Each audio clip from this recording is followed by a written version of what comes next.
Hello everyone, कैसे हैं आप सब। मैं सोनिया सहरावत स्वागत करती हूं आपका आपके अपने यूट्यूब चैनल सहरावत क्लासेस में। आई होप आप लोगों की तैयारी बहुत अच्छी चल रही है और आप लोग अपने टारगेट सेट करके डेली, वीकली या मंथली उनको अचीव कर रहे हैं और अपनी प्रिपरेशन को बहुत अच्छे तरीके से लेके चल रहे हैं। सो बच्चों, हम यूपी पीजीटी 2016 वाला क्वेश्चन पेपर सॉल्व कर रहे थे। उसी सीरीज में नेक्स्ट इस सेशन में हम लेकर आए हैं कुछ और क्वेश्चंस उसी क्वेश्चन पेपर के। सो स्टार्ट करते हैं। फर्स्ट है बच्चों हमारा, custard apple Annona squamosa is अ।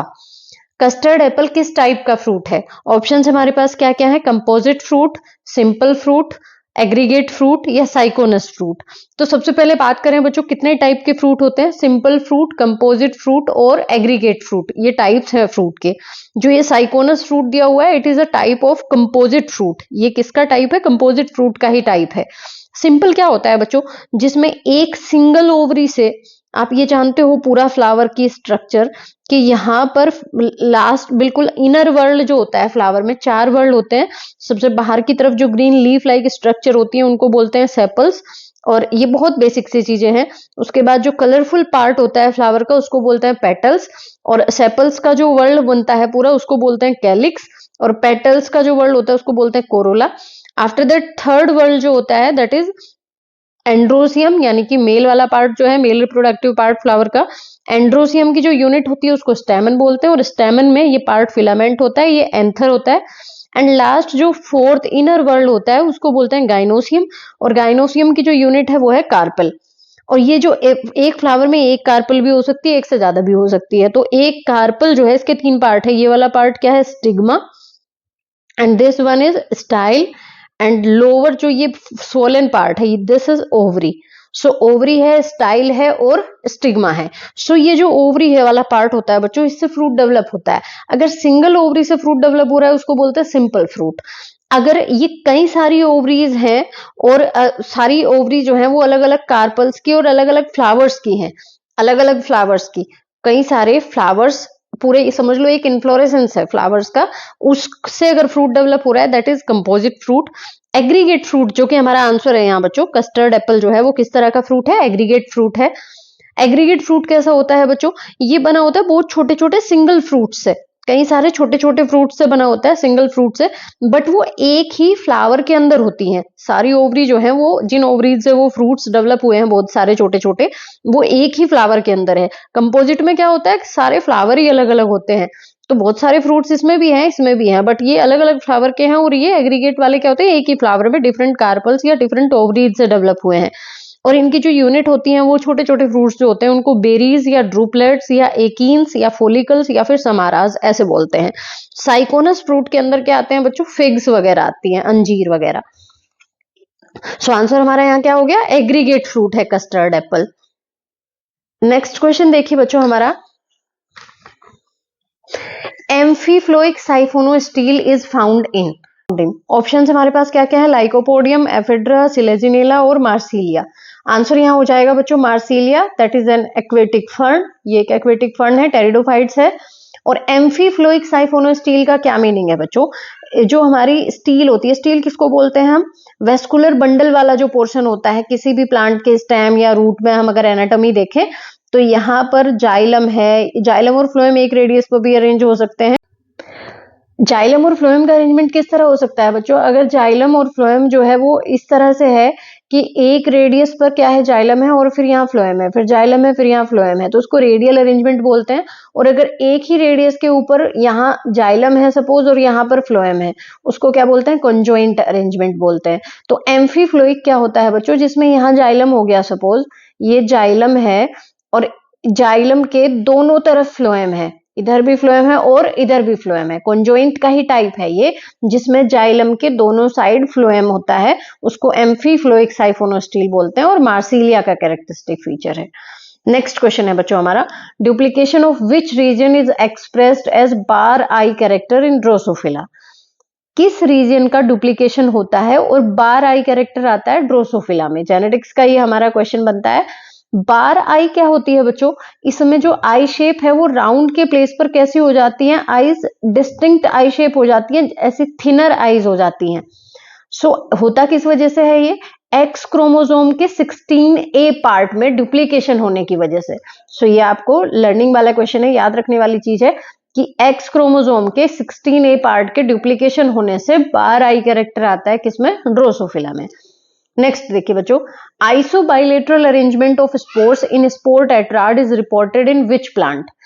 इनमें से किस प्लांट में आइसोबाइलेटरल अरेंजमेंट पूछा है स्पोर्स का। आप जानते हो माइक्रोस्पोर्स यानी कि पोलन ग्रेन्स जिनसे डेवलप होते हैं वो कितने बनते हैं, 4 बनते हैं एक माइक्रोस्पोर मदर सेल से।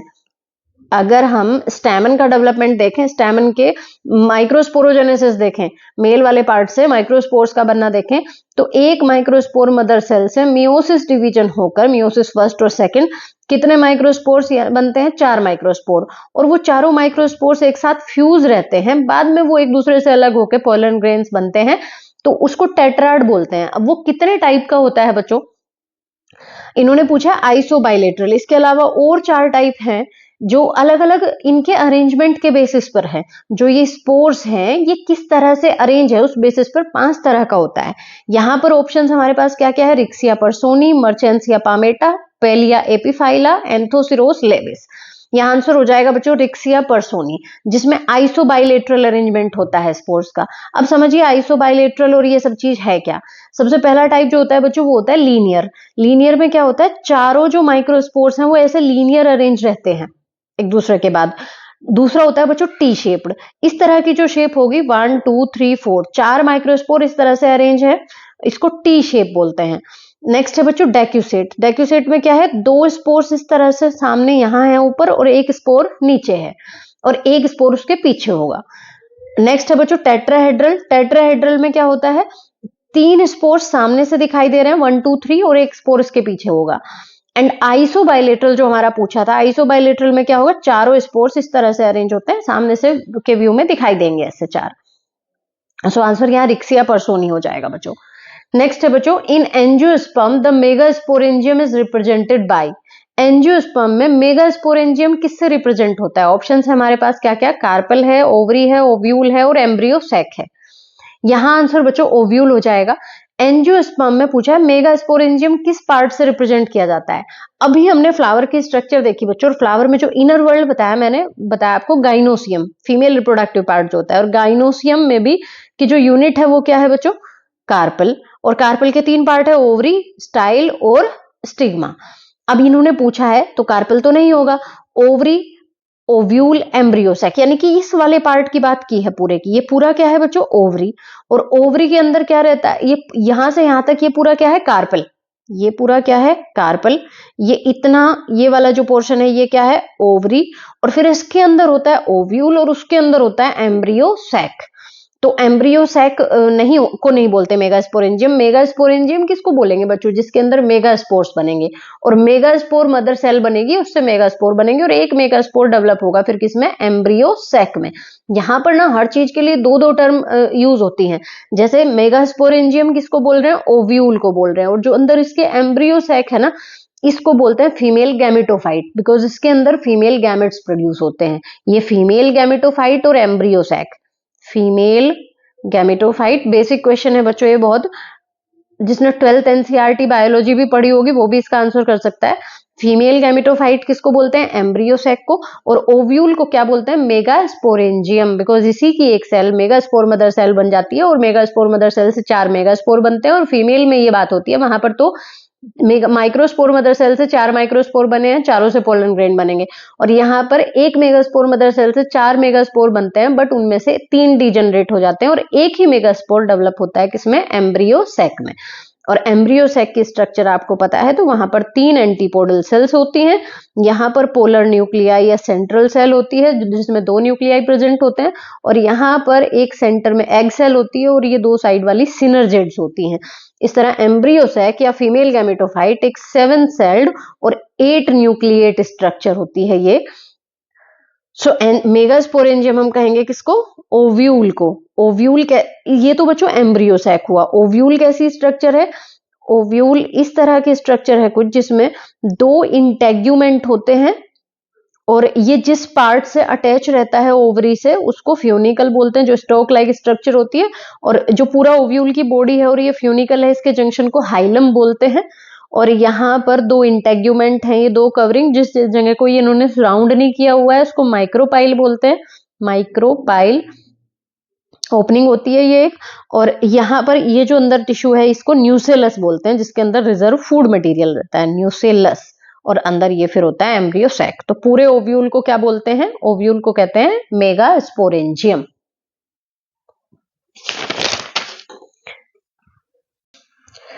नेक्स्ट क्वेश्चन है बच्चों हमारा, methemoglobinemia is caused by. Methemoglobinemia एक रेयर ब्लड डिसऑर्डर होता है बच्चों, जिसमें ब्लड की ऑक्सीजन कैरिंग कैपेसिटी घट जाती है। ऐसा क्यों? बिकॉज किसके रीजन की वजह से पूछा है इन्होंने, नाइट्रेट फर्टिलाइजर्स के यूज से, या लेड टॉक्सिसिटी से, या फ्लोराइड्स इन ड्रिंकिंग वाटर, या फिर ऑक्सीटोसिन। सो यहाँ आंसर हो जाएगा बच्चों हमारा नाइट्रेट फर्टिलाइजर्स। मींस ज्यादा नाइट्रेट फर्टिलाइजर्स यूज करने से मेट हीमोग्लोबिनीमिया कंडीशन हो जाती है, यानी कि जो हीमोग्लोबिन है उसमें अल्ट्रेशन हो जाता है और हीमोग्लोबिन की ऑक्सीजन कैरिंग कैपेसिटी घट जाती है। और ऐसा कुछ ड्रग्स या कुछ और मेडिकेशंस के यूज करने से भी हो सकता है, बट यहाँ पर नाइट्रेट फर्टिलाइजर्स ऑप्शन है तो नाइट्रेट से भी ये बीमारी होती है। नेक्स्ट है बच्चों, origin of seed habit can be traced from which plant. Seed habit का ओरिजिन किस प्लांट से ट्रेस किया जा सकता है? ऑप्शंस हमारे पास क्या क्या है? लाइकोपोडियम, सिलेजिनेला, साइकस और पाइनस। इससे पहले एक चीज और नोटिस करेंगे बच्चों, इस तरह से डिसऑर्डर वाले क्वेश्चन भी, मैंने कहा था आप कोई भी पेपर सोल्व करो तो एक कॉपी ऐसी बनाइए, एक कॉलम ऐसा बनाइए अपना कहीं पर, जहां पर आप लिखो कि किस तरह के क्वेश्चन आ रहे हैं। सपोज हमने पहले जो नोट किया था अपनी प्रीवियस वीडियो में, वो हमने देखा था कि भाई एक तो किंगडम, फाइलम, फैमिलीज, प्लांट और एनिमल्स की यहां से क्वेश्चन बन रहे हैं। एक डिसीज से क्वेश्चन बन रहे हैं कि भाई किस तरह की डिसीज, फंगस की, बैक्टीरियल की, वायरस की, सारी डिसीजेस आपको अच्छे से पढ़नी है। फाइलम और फैमिलीज पढ़नी है, प्लांट में फैमिलीज और एनिमल किंगडम में फाइलम्स के बारे में पढ़ना है। और उसके बाद ये डिसऑर्डर से रिलेटेड क्वेश्चन जरूर आता है बच्चों, कोई ना कोई, नाइट्रेट या फ्लोराइड की वजह से या लेड की वजह से कौन सी डिसीज हो रही है। ऐसे आप नोट करते जाइए कहीं पर, और उन टॉपिक्स को लास्ट टाइम रिवाइज करना है और ज्यादा पढ़ना है, उन टॉपिक पे ध्यान ज्यादा देना है जहां से क्वेश्चन ज्यादा बार बन रहे हैं। आपको पता चलेगा कि किससे क्वेश्चन ज्यादा बन रहा है। जब आप कहीं लिखोगे इन सारी चीजों को और कई सारे पेपर सॉल्व करोगे तो आप देखोगे कि इस टॉपिक से क्वेश्चन ज्यादा बन रहा है। नेक्स्ट देखिए बच्चों, इस तरह इंपॉर्टेंट निकल के आ जाएंगे। सो क्वेश्चन था हमारा, origin of seed habit can be traced from which plant. किस प्लांट से सीड हैबिट की, सीड हैबिट किससे स्टार्ट हुई बच्चों? जिम्नोस्पर्म से। उससे पहले क्या क्या है हमारे पास? थैलोफाइटा है, ब्रायोफाइटा है, टेरिडोफाइटा है, फिर जिम्नोस्पर्म है, एंड देन एंजियोस्पर्म है। फ्रूट्स बनने स्टार्ट हुए किसमें? एंजियोस्पर्म में। और सीड बनने, सीड और सीड दोनों में है, एंजियोस्पर्म में भी जिम्नोस्पर्म में भी, बट सीड हैबिट की स्टार्टिंग तो किससे हुई? जिम्नोस्पर्म से। बट ये पूछ रहे हैं कि उससे पहले भी किसी प्लांट से ट्रेस किया जा सकता है क्या ये? तो ऑप्शन में जो हमारे सिलेजिनेला है बच्चों, ये करेक्ट हो जाएगा। सिलेजिनेला एक हेट्रोस्पोरस प्लांट है, टेरिडोफाइटा है, और यहीं से सीड हैबिट को हम ट्रेस कर सकते हैं। मींस यहाँ से थोड़ा थोड़ा इंडिकेशन हमें इस बात का मिलता है कि सीड हैबिट्स की शुरुआत हो गई थी यहीं से हल्की सी। तो जाइगोट, ऐसा बोल क्यों रहे हैं, सीड नहीं बनते हैं इनमें, बट सीड हैबिट की को ट्रेस किया जा सकता है यहाँ से। इसका क्या मतलब है? यहाँ पर जाइगोट जो है वो मदर प्लांट के अंदर रहता था आफ्टर फर्टिलाइजेशन।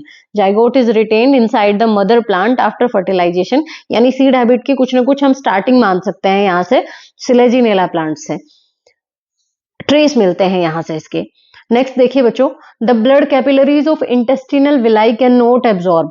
जो ब्लड कैपिलरीज है इंटेस्टिनल विलाई की, वो क्या नहीं एब्जॉर्ब कर सकती? Fatty acid and glycerol, glucose, salt, amino acids. देखिए बच्चों, ग्लूकोज है, सॉल्ट है, अमीनो एसिड्स है। हम जो भी खाना खाते हैं उसमें क्या क्या है? कार्बोहाइड्रेट है, प्रोटीन है, फैट है। अब अमीनो एसिड्स किसका पार्ट है? प्रोटीन्स का। और सॉल्ट की अलग चीज हो गई, और ग्लूकोज ये कार्बोहाइड्रेट। ये सारी चीजें तो हमारी ब्लड कैपिलरीज एब्जॉर्ब कर लेती हैं। बट जो फैट है, और फैट को ब्रेक डाउन कर सकते हैं, फैटी एसिड, फैट डाइजेस्ट होता है किसमें? फैटी एसिड और ग्लिसरॉल में टूट जाता है जब डाइजेशन होता है। तो ये एब्जॉर्ब होते हैं बच्चों किससे? लैक्टियल्स से। लैक्टियल्स क्या है? जो हमारी लिम्फ कैपिलरीज है। हमारी बॉडी में दो तरह का फ्लूइड फ्लो कर रहा है, एक ब्लड और एक लिम्फ। सो जो बाकी सारी चीजें हैं वो तो ब्लड कैपिलरीज एब्जॉर्ब करके पहुंचाएंगी सारी सेल्स तक, बट जो फैटी एसिड और ग्लिसरॉल है इसका एब्जॉर्प्शन कौन करती है? लिम्फ कैपिलरीज करती हैं। लिम्फ कैपिलरीज करती हैं, यानी कि लैक्टियल्स करती हैं। विलाई के अंदर दोनों है, लैक्टियल्स भी है, ब्लड कैपिलरीज भी है। ब्लड इनका करता है और लिम्फ इनका करता है। इन लिम्फ कैपिलरी के थ्रू ये फिर जाता है, जाएगा फिर भी ब्लड में ही, बट एब्जॉर्प्शन ये करती हैं। यहाँ से फिर ये लिम्फ कैपिलरी से ब्लड कैपिलरी में जाएगा और ब्लड सारी सेल्स तक लेके जाएगा डाइजेस्टेड फूड को। सो यहाँ आंसर हो जाएगा fatty acid and glycerol. Next question है बच्चों, phenomenon of triple fusion is reported from. ये क्वेश्चन थोड़ा हमारा डाउट वाला है बच्चों, की में शायद इसका आंसर इडोगोनियम दिया हुआ है, बट क्लेमाइडोमोनास, उडोगोनियम, फ्यूकस और पेडिना, ये चारों की चारों क्या है, एल्गी है बच्चों। और एल्गी में ट्रिपल फ्यूजन नहीं होता है। ट्रिपल फ्यूजन किसका कैरेक्टरिस्टिक फीचर है, एंजियोस्पर्म का कैरेक्टरिस्टिक फीचर है। ट्रिपल फ्यूजन किसका कैरेक्टरिस्टिक फीचर है, एंजियोस्पर्म का। ट्रिपल फ्यूजन आप जानते हो, अभी हमने फीमेल के जो एम्ब्रियो सैक है उसकी स्ट्रक्चर देखी थी ना, ओव्यूल के अंदर, ओवरी के अंदर कार्पल है ये, और कार्पल में ये ओवरी है, और ओवरी के अंदर ये ओव्यूल है, और ओव्यूल के अंदर एम्ब्रियो सैक है। और एम्ब्रियो सैक में एंटीपोडल्स हैं, और यहाँ पर सेंट्रल सेल है जिसमें 2 पोलर न्यूक्लियाई है, और यहाँ एग सेल है, और ये 2 सिनर्जिड्स हैं। इसमें जब पोलन ग्रेन आके यहाँ लैंड करता है तो उससे पोलन ट्यूब ग्रोथ करती है, और पोलन ट्यूब 2 मेल गैमेट लेके आती है। एंजियोस्पर्म की बात कर रहे हैं हम।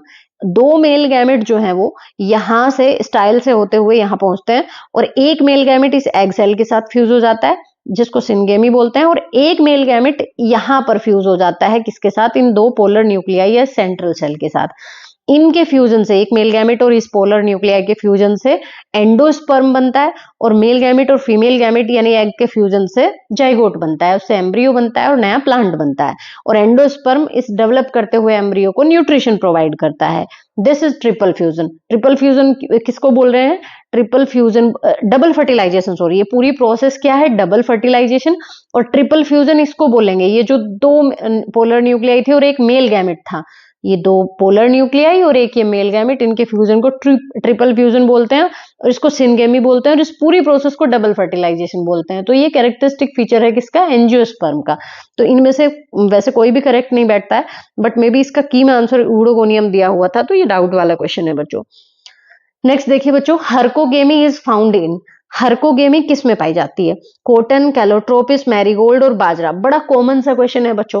कैलोट्रोपिस प्रोसेरा, जिसको आग का प्लांट बोलते हैं या मदार बोलते हैं, उसमें हर्कोगेमी होती है। अब हर्कोगेमी क्या है बच्चों, ये सेल्फ पोलिनेशन या ऑटोगेमी को रोकने का तरीका है। क्या होता है इसमें, ये जो हमारे सेल्फ पोलिनेशन को रोकना मतलब क्या है कि या तो जो स्टेमन है और ये फिलामेंट है, इनकी लेंथ इतनी हो कि मतलब दोनों मिल ना पाए किसी तरह से। ये स्टिग्मा है और ये पूरा कार्पल है, और ये क्या है, स्टेमन है। या तो ये ज्यादा हाइट, इनकी ज्यादा हाइट हो स्टेमन की, और जो स्टाइल है वो कम हाइट हो और स्टिग्मा नीचे हो। मींस अगर इसके पोलन ग्रेन इसके स्टिग्मा पर ही लैंड न कर पाए, एक ही फ्लावर के जो पोलन ग्रेन्स हैं यहाँ से एंथर से रिलीज होंगे, वो सेम फ्लावर के स्टिग्मा पर ना गिरे, उसके लिए इनकी हाइट्स में डिफरेंस या कुछ फिजिकल डिफरेंसेस होना, जिसकी वजह से ये सेल्फ पोलिनेशन ना कर पाए, उसको हर्कोगेमी बोलते हैं। और किस में पाई जाती है, कैलोट्रोपिस में। नेक्स्ट क्वेश्चन है बच्चों हमारा, फ्यूकोजेंथिन इज मेन पिगमेंट इन। ये भी बड़ा इजी क्वेश्चन, जिसने 11th एनसीईआरटी बायो भी पढ़ ली है वो भी इसका आंसर कर देगा।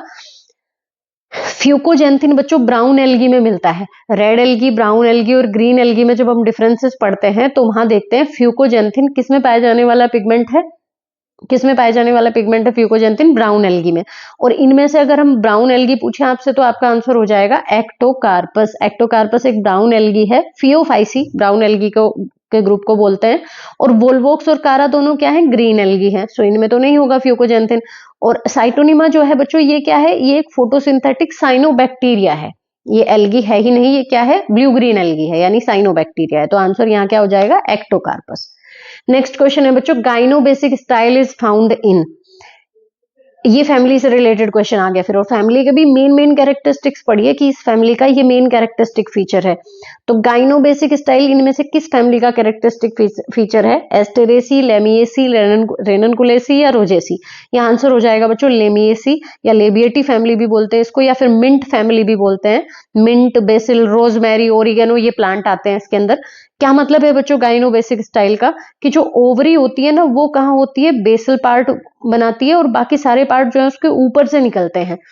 और gyno basic, gyno means female वाला पार्ट और बेसिक मतलब नीचे की तरफ होती है ओवरी। नेक्स्ट क्वेश्चन है बच्चों हमारा, Pettenkofer's apparatus is used to determine the rate of. Pettenkofer's apparatus किस चीज के रेट को डिटरमाइन करने के लिए यूज होता है? एक तो इसको पेटेनकोफर्स अपरेटस क्यों बोलते हैं बच्चों? Because it was invented by Max von Pettenkofer, जो साइंटिस्ट थे जिन्होंने इसको इन्वेंट किया था, उनके नाम के बेसिस पर ही इसका अपरेटस का नाम है। और ये रेस्पिरेशन की रेट को मेजर करने के लिए या डिटरमाइन करने के लिए यूज होता है। नेक्स्ट देखिए बच्चों, all flightless birds belong to super order. बड़ा अच्छा सा क्वेश्चन, बड़ा इजी क्वेश्चन है कि जितनी भी फ्लाइटलेस बर्ड्स हैं वो किस सुपर ऑर्डर से बिलोंग करती हैं। तो थोड़ा बहुत क्लासिफिकेशन जिसने पढ़ा है वो आंसर कर देगा यहाँ। ओडोंथोग्नेथी, इम्पेनी, रेटिटी या नन ऑफ दीज। तो फ्लाइटलेस बर्ड किस में आती है बच्चों? रेटिटी में आती है। इनकी कुछ कैरेक्टरिस्टिक फीचर होते हैं इन बर्ड्स के, स्ट्रॉन्ग लेग्स होती हैं जिससे ये रनिंग कर पाती हैं, विंग्स होते हैं बट वो वेस्टिजियल होते हैं, फेदर होते हैं बॉडी के ऊपर, फ्लफी फेदर होते हैं, और स्टर्नम विदाउट कील होती है, स्टर्नम जो बोन है वो विदाउट कील होती है, और इनके वेस्टिजियल विंग होते हैं इसलिए ये फ्लाई नहीं कर पाती हैं। और ओस्ट्रिच, रियाज, कीवी, कैसोवरी और एमू ये बर्ड्स इसके अंदर आती हैं बच्चों, ये एग्जाम्पल हो गए। नेक्स्ट देखिए बच्चों, Nilgiri biosphere reserve is located in. Nilgiri biosphere reserve कहाँ लोकेटेड है? तो एक हमारा टॉपिक और निकल के आ गया कि भाई जितने भी बायोस्फीयर रिजर्व हैं इंपॉर्टेंट, जितने भी हमारे नेशनल पार्क हैं, जितनी वाइल्ड लाइफ सेंचुरीज हैं, वो सब हमें क्लियर करनी है कि कौन सी कहां पर है। कुछ भी क्वेश्चन वहां से बन सकता है। तो तमिलनाडु में, कर्नाटका एंड केरला में, Tamil Nadu and Kerala, Tamil Nadu, Kerala and Karnataka only. So answer हो जाएगा यहाँ बच्चों Tamil Nadu, Kerala and Karnataka. Nilgiri biosphere reserve के बारे में एक और बड़ी इंपॉर्टेंट बात याद रखोगे, बड़ी इंटरेस्टिंग, और first biosphere reserve in India, India का पहला बायोस्फीयर रिजर्व है। ये सारे तमिलनाडु, केरला और कर्नाटका के वेस्टर्न घाट माउंटेन रेंज में ये है। और यहाँ की खास बात ये भी है, यहाँ पर बहुत डाइवर्स इकोसिस्टम है और इंपॉर्टेंट वाइल्ड लाइफ यहाँ पर पाई जाती है। नेक्स्ट क्वेश्चन देखिए बच्चों, modified form of zoea larva is. Zoea larva की मॉडिफाइड फॉर्म इनमें से क्या है? एक और क्वेश्चन बच्चों हमारा ये डाउट वाला ही यहाँ बनता है। इन्होंने ऑप्शंस दिए हैं माइसिस, एलिमा, मेगालोपा और सिप्रिस। अगर हम देखें आंसर इसका तो माइसिस, एलिमा और मेगालोपा। एक चीज और नोट करो बच्चों, लार्वल फॉर्म में से बहुत बार क्वेश्चन बना है। अगर आप प्रीवियस ईयर क्वेश्चन पेपर उठा के देखो तो कई बार क्वेश्चन पूछे गए हैं लार्वल फॉर्म में से कि ये किसकी लार्वल फॉर्म है, ये किसका लार्वा नहीं है, इस तरह से क्वेश्चन बनते हैं। जो ये लार्वा होता है बच्चों, ये फ्री स्विमिंग लार्वा होता है। किसका? क्रस्टेशियंस का। और क्रस्टेशियंस का भी एक ग्रुप है एक्वेटिक डिकेपोड्स, जिसमें क्रैब्स और लॉबस्टर वगैरह आते हैं। ये स्विम करते हैं अपने थोरेसिक अपेंडेजेस को यूज करके, और इसकी मॉडिफाइड फॉर्म होती है बच्चों बहुत सारी। उनको बारे में पूछा है तो अगर इसमें नोट होता तब ये सही था क्वेश्चन। मॉडिफाइड फॉर्म नहीं है कॉन्जोइया लार्वा की। माइसिस, एलिमा, मेगालोपा आप सर्च करके देखना इसके बारे में, ये तीनों है, बट कौन नहीं है? सिप्रिस नहीं है। सिप्रिस किसकी है? बर्नेकल की लार्वल फॉर्म है। नॉन फीडिंग लार्वल स्टेज होती है बर्नेकल की। बर्नेकल सीरीपीडिया ग्रुप में आता है, इसी के ही, क्रस्टेशियंस के ही, बट ये डिफरेंट होते हैं, उनका डिफरेंट ऑर्गेनिज्म होते हैं। सिप्रिस उनका लार्वा होता है। इसके अंदर 6 planktonic नोक्लियस in star larval form होती हैं, बट ये इससे बिलोंग नहीं करता है। बाकी तीनों आती हैं मॉडिफाइड फॉर्म में, जो ये लार्वा के ही। सो यहां पर नोट होता तो ये आंसर हो जाता बच्चों सिप्रिस। नेक्स्ट क्वेश्चन देखिए बच्चों, completely free movement of fishes between fresh and marine water without the purpose of breeding is called as. Fish migration के बारे में आपने पढ़ा होगा, ये भी फिर से बहुत इजी क्वेश्चन आया है बच्चों। कैटाड्रोमस, एनाड्रोमस, एम्फीड्रोमस, ये 3 तरह का माइग्रेशन करती हैं फिश। कैटाड्रोमस तो क्या होता है बच्चों, जब फिश जो है वो फ्रेश वाटर से मैराइन वाटर में जाती है ब्रीडिंग पर्पज के लिए। और एनाड्रोमस में इसका अपोजिट कर दो, यहाँ पर मैराइन वाटर से फ्रेश वाटर में जाती है ब्रीडिंग के लिए। बट एम्फीड्रोमस वो होता है जिसमें फ्रेश और मैराइन वाटर के बीच मूवमेंट तो करती है fish, but without purpose of breeding, यानी ब्रीडिंग के लिए नहीं करती है मूव। और इसका एग्जाम्पल हो जाएगा बच्चों अमेरिकन ईल और यूरोपियन ईल, इसके एग्जाम्पल हो जाएंगे। ये फ्रेश वाटर से कहाँ जाती है, मैराइन वाटर और फ्रेश वाटर के बीच करती तो है माइग्रेशन, बट ब्रीडिंग के पर्पज से नहीं करती हैं। नेक्स्ट क्वेश्चन है बच्चों, the ratio between experimental and observe result is represented by chi square, theta value, variance ratio, none of these. ये क्वेश्चन हमारा स्टैटिक्स का पार्ट है बच्चों, और इसका आंसर हो जाएगा काई स्क्वायर टेस्ट। यहां से भी क्वेश्चन जरूर आता है एक, और इसके लिए बहुत ज्यादा डीपली उन चीजों को स्टडी करने की जरूरत नहीं है। प्रीवियस ईयर क्वेश्चंस या फिर प्रैक्टिस क्वेश्चंस जो है वहां पर जितने क्वेश्चंस हैं उनको देख लीजिए, उन्हीं में से कोई ना क्वेश्चन जरूर कोई ना कोई मिल जाता है। नेक्स्ट देखिए बच्चों, synaptonemal complex is found in which stage of meiosis. Meiosis की किस स्टेज में सिनेप्टोनीमल कॉम्प्लेक्स मिलता है? तो ऑप्शन है हमारे पास zygotene of prophase first, pachytene of prophase first, anaphase first and anaphase second. ये फिर से बहुत इजी क्वेश्चन है बच्चों, जिसने 11th वही एनसीईआरटी बोलूंगी मैं, वहां से अगर सेल साइकिल और डिवीजन वाला चैप्टर पढ़ा हुआ है तो वो इसका आराम से आंसर कर देगा। बच्चों होता क्या है, मियोसिस दो पार्ट में डिवाइड होता है, दो तरह का सेल डिवीजन होता है, माइटोसिस एंड मियोसिस। माइटोसिस में क्या होता है बच्चों, माइटोसिस हमारी सोमेटिक सेल्स में होता है डिवीजन, और इसमें क्रोमोसोम का नंबर सेम रहता है। सपोज अगर मदर सेल में 46 क्रोमोसोम्स हैं तो जो टोटल सेल्स हैं उनमें भी 46 होंगे। एंड मियोसिस में क्या होता है, क्रोमोसोम का नंबर हाफ हो जाता है, एंड ये डिवीजन जो होता है वो जर्म सेल्स में होता है, यानी स्पर्म और एग सेल के बनने के लिए होता है।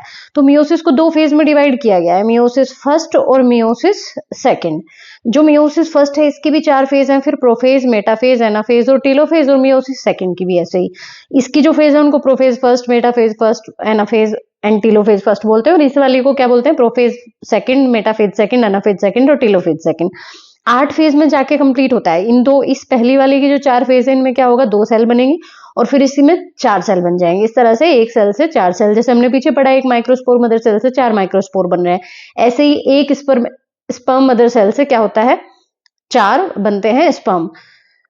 सो यहां अगर बात करें तो इन्होंने पूछा है बच्चों कि सिनेप्टोनीमल कॉम्प्लेक्स किस स्टेज में होता है।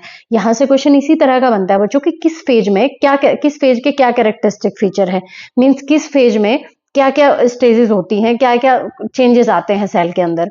तो पहली बात तो इन दोनों को ही, माइटोसिस हो चाहे मियोसिस, 2 फेज में बांटा गया, इंटरफेज और एम फेज। इंटरफेज के अंदर G1, S और G2 फेज होती हैं, ग्रोथ फेज होती है G1, ये मैंने पहले भी किसी क्लास में डिस्कस किया है, और S में DNA डबल होता है, और G2 में भी कुछ प्रोटीन वगैरह बनती हैं। और फिर जो M है उसके अंदर प्रोफेज में क्रोमोसोम्स जो है वो कंडेंस होना शुरू करते हैं। पहले क्या होता है ना, सेल में जो क्रोमोसोमल मटेरियल है, पूरा डीएनए है, जेनेटिक मटेरियल है, वो इस तरह से उलझे हुए धागों की जैसे पड़ा रहता है। वो बाद में फिर अपने आप को जब सेल डिवाइड होनी होती है तो प्रोफेज में ऐसे ये जो थ्रेड लाइक स्ट्रक्चर है, ये thread like structure chromatin material बोलते हैं जिसको, ये इस तरह से आर्म बन जाती है इसमें, और क्रोमोसोम इस तरह से अरेंज होना शुरू होता है। तो ये जो अरेंजमेंट है ये प्रोफेज में हो गया। मेटाफेज की खास पहचान क्या होती है कि इसमें जो ये क्रोमोसोम्स है वो मेटाफेज प्लेट पर अरेंज कर लेते हैं अपने आप को, इक्वेटोरियल प्लेन पे सेल के यहाँ पर। एनाफेज में क्या होता है, ये सेपरेट हो जाते हैं यहाँ से और दोनों पोल्स की तरफ जाना शुरू करते हैं, और टीलोफेज में फाइनली 2-2 न्यूक्लियाई बन जाते हैं और आधा आधा क्रोमोसोम्स दोनों साइड चले जाते हैं। बट यहाँ मियोसिस में बच्चों अलग एक चीज होती है, दैट इज क्रॉसिंग ओवर या रिकॉम्बिनेशन। जो होमोलोगस पेयर ऑफ क्रोमोसोम्स हैं, होमोलोगस जैसे हम बोलते हैं ना, ये हमारा फर्स्ट पेयर क्रोमोसोम, ये सेकंड पेयर ऑफ क्रोमोसोम, ये थर्ड पेयर, ये फोर्थ पेयर, ऐसे 23 पेयर है ह्यूमन बीइंग में जैसे। तो उनमें जो एक जोड़ा है, सपोज ये homologous pair of chromosomes, homologous pair उसको बोलेंगे जो जीन इसके ऊपर है। सपोज आई कलर की जीन यहाँ है तो इसी के जोड़ीदार क्रोमोसोम के ऊपर इसी पोजीशन, कोरस्पोंडिंग पोजीशन पर यहाँ आई कलर की दूसरी जीन प्रेजेंट है, तो कोरस्पोंडिंग पोजीशन पर सेम जीन प्रेजेंट होती है पेयर में, होमोलोगस पेयर ऑफ क्रोमोसोम के ऊपर।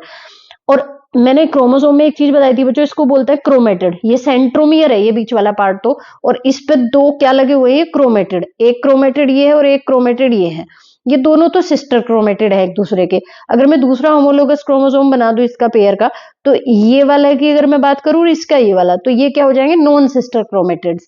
इन नॉन सिस्टर क्रोमेटिड्स के बीच कुछ सेगमेंट का एक्सचेंज होता है बच्चों, जिससे वेरिएशन आते हैं, एवोल्यूशन होता है। सेक्सुअल रिप्रोडक्शन में ज्यादा वेरिएशन होते हैं असेक्सुअल की कंपैरिजन में, तो वो इस क्रॉसिंग ओवर की वजह से या रिकॉम्बिनेशन की वजह से होते हैं। उससे पहले क्या होता है बच्चों, सिनेप्टोनीमल कॉम्प्लेक्स बनता है। ये पूरी प्रोसेस आप डिटेल में उसी टॉपिक में पढ़ेंगे, बट यहाँ थोड़ा सा आइडिया ये लगा लीजिए कि ये जो नॉन सिस्टर क्रोमेटिड्स हैं जिनके बीच क्रॉसिंग ओवर होना है, उनके बीच एक प्रोटीन का एक पार्ट बनता है जिसको सिनेप्टोनीमल कॉम्प्लेक्स बोलते हैं। पहले ये पास आते हैं, पेयरिंग होती है इनकी। तो वो किस फेज में होता है, इसके अंदर मियोसिस के अंदर मैंने बताया मियोसिस फर्स्ट है, उसके अंदर भी प्रोफेज फर्स्ट है, तो प्रोफेज फर्स्ट के अंदर 5 सब फेज होती है, लेप्टोटीन, जाइगोटीन, पैकेटीन, डिप्लोटीन और डाइकाइनेसिस। तो किस फेज में कह रहे हैं? जाइगोटीन फेज में। लेप्टोटीन में तो क्या हुआ, वही जो थ्रेड लाइक स्ट्रक्चर है ये इस तरह से क्रोमोसोम्स की फॉर्म में कंडेंस होना शुरू हुए। जाइगोटीन में इनकी पेयरिंग हुई और इनके बीच सिनेप्टोनिमल कॉम्प्लेक्स बनना स्टार्ट हुआ। पैकेटीन तक भी रहता है पर बनता किस में है? ये जाइगोटीन में। तो यहाँ आंसर क्या हो जाएगा? पैकेटीन में फिर क्या हो जाता है? क्रॉसिंग ओवर होता है, एक्सचेंज हो जाता है डीएनए के कुछ सेगमेंट का आपस में। सो जाइगोटीन यहाँ आंसर हो जाएगा बच्चों। नेक्स्ट क्वेश्चन है, which year declared as international year of biodiversity? इनमें से किस ईयर को डिक्लेयर किया गया था international year of biodiversity? 2008, 2009, 10 and 11। Answer बच्चों यहाँ हो जाएगा 2010। जो यूनाइटेड नेशन जनरल असेंबली है उन्होंने अपने 61st सेशन में 2010 को घोषित किया था इंटरनेशनल ईयर ऑफ बायोडाइवर्सिटी। ये किस लिए था बच्चों? लोगों को या कंट्रीज को अवेयर करना, to raise awareness about the importance of biodiversity. Biodiversity का क्या इंपॉर्टेंस है, क्यों हमें इसको कंजर्व करना चाहिए, और एनकरेज करना पीपल को कि एक्शन ले अपनी बायोडाइवर्सिटी को प्रोटेक्ट और कंजर्व करने के लिए। उसके लिए ये ईयर घोषित किया गया था, international year of biodiversity. Next देखिए बच्चों, the average weight of which of the following would is heaviest? इनमें से किस वुड का एवरेज वेट सबसे ज्यादा होता है? पाइन, देवदार, शीशम और साल। सो यहाँ आंसर हो जाएगा बच्चों शीशम। इन सारी वुड की अगर हम बात करें तो हैवीएस्ट वुड किसकी होती है? शीशम की होती है। नेक्स्ट क्वेश्चन है बच्चों, which of the following is involved in the Metamorphosis of insects? Insects के मेटामॉर्फोसिस में इनमें से कौन सा इन्वॉल्व होता है? मेटामॉर्फोसिस समझते हो आप, हमने पहले भी बात की इसकी। जब कोई ऑर्गेनिज्म में इनडायरेक्ट डेवलपमेंट होता है, एनिमल में indirect development means it passes through many larval stages, बहुत सारी लार्वल स्टेजेस से पास होता है, और जो उनका यंग वंस होता है वो अपने अडल्ट के जैसा नहीं होता, डिफरेंट होता है अपने अडल्ट से, और लार्वल स्टेजेस से गुजरकर तब वो अडल्ट बनता है। तो उसके लिए उसको मेटामॉर्फोसिस बोलते हैं। लार्वा का किसमें कन्वर्ट होना, डेवलपमेंट होना? अडल्ट में। उसके लिए क्या क्या रेस्पॉन्सिबल है बच्चों? इन्होंने ऑप्शन दिए हैं, only juvenile hormone, only ecdysone, both juvenile hormone and ecdysone, और फेरोमोन्स। तो यहाँ आंसर हो जाएगा बच्चों दोनों, जुवेनाइल हार्मोन भी और एक्डिसोन भी। एक्डिसोन की पहले बात करें अगर हम, तो ये एक बच्चों कोलेस्ट्रोल से डिराइव होने वाला स्टेरॉइड हार्मोन है, और मेन स्टेरॉइड हार्मोन है इनमें मिलने वाला इंसेक्ट में, जो मोल्टिंग और मेटामॉर्फोसिस की टाइमिंग को रेगुलेट करता है। मींस कि कब कौन सी फेज में किस लार्वा को दूसरी फॉर्म में जाने को बोलते हैं मोल्टिंग। एक लार्वा से दूसरी फॉर्म में चला गया, एक फॉर्म से दूसरी फॉर्म में चला गया, तो उसकी टाइमिंग को रेगुलेट करता है एक्डिसोन। और जो जुवेनाइल हार्मोन है बच्चों, ये डेवलपमेंट को और कोर्टशिप और मेटिंग बिहेवियर को रेगुलेट करता है इन लार्वल स्टेजेस के, और कोर्टशिप और मेटिंग बिहेवियर को रेगुलेट करता है। तो दोनों ही रेस्पॉन्सिबल है, जुवेनाइल हार्मोन भी और एक्डिसोन भी। नेक्स्ट है बच्चों, which of the following is the smallest RNA? इनमें से कौन सा सबसे छोटा आरएनए है? सबसे छोटे से मतलब क्या है बच्चों? आरएनए क्या है पहले तो मुझे ये बताइए आप। Ribo nucleic acid, ribo nucleic acid means इसमें क्या होता है? डीएनए डीऑक्सीराइबो न्यूक्लिक एसिड, और ये राइबो न्यूक्लिक एसिड, इसका क्या, ये क्या है? पॉलीमर है। और पॉलीमर किस चीज के हैं? न्यूक्लियोटाइड्स के। न्यूक्लियोटाइड्स स्ट्रक्चर आप डीएनए की जानते हो, एक क्या होती है? शुगर होती है हमारे पास, पेंटोज शुगर, जो डीएनए में डीऑक्सीराइबोज शुगर होती है, और आरएनए में राइबोज शुगर होती है। और एक हमारे पास फॉस्फेट ग्रुप होता है, और एक हमारे पास नाइट्रोजनस बेस होता है। नाइट्रोजनस बेस क्या है? Adenine, guanine, thymine, cytosine, uracil. RNA में यूरेसिल होता है, डीएनए में थाइमिन होता है। सो ये एक न्यूक्लियोटाइड हो गया, और ऐसे ऐसे बहुत सारे न्यूक्लियोटाइड ऐसे जुड़ते चले जाते हैं फॉस्फोडाइएस्टर बॉन्ड से, और पॉलीन्यूक्लियोटाइड चेन बन जाती है। तो जितने ज्यादा किसी में न्यूक्लियोटाइड का नंबर होगा वो उसी हिसाब से क्या होगा? छोटा बड़ा होगा। तो 3 तरह का आरएनए होता है बच्चों, मैसेंजर आरएनए, राइबोसोमल आरएनए और ट्रांसफर आरएनए। और ये इन्होंने दिया है एचएनआरएनए, हेट्रोजीनस न्यूक्लियर आरएनए, जो न्यूक्लियस के अंदर प्रेजेंट होता है और बाद में मैसेंजर आरएनए में बदल जाता है। हेट्रोजीनस न्यूक्लियर आरएनए ही मैसेंजर आरएनए में कन्वर्ट होता है। तो सबसे छोटा आरएनए होता है बच्चों इसमें ट्रांसफर आरएनए, जो लगभग 80 न्यूक्लियोटाइड्स का बना होता है केवल। बाकी सब इससे क्या है? बड़े हैं आरएनए। फंक्शन आप लोग जानते हो ट्रांसफर आरएनए का क्या फंक्शन होता है? देखो बच्चों, प्रोटीन सिंथेसिस में आरएनए का बहुत बड़ा रोल है। डीएनए से जो इन्फॉर्मेशन है वो किसके पास आती है? मैसेंजर आरएनए के पास। डीएनए से कोड होके जेनेटिक किस में चली जाती है जेनेटिक इन्फॉर्मेशन?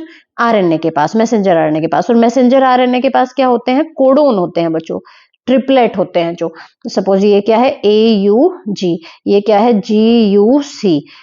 तीन तीन नाइट्रोजनस बेस से मिलकर एक क्या बनता है? कोडोन बनता है। और इन कोडोन के अकॉर्डिंग आती हैं अमीनो एसिड्स, और अमीनो एसिड्स मिलकर क्या बनाती हैं? प्रोटीन बनाती हैं पेप्टाइड बॉन्ड से जुड़ के। पर इन अमीनो एसिड्स को लाने का काम करता है हमारा ट्रांसफर आरएनए। यहां पर ये लेकर आएगा कौन?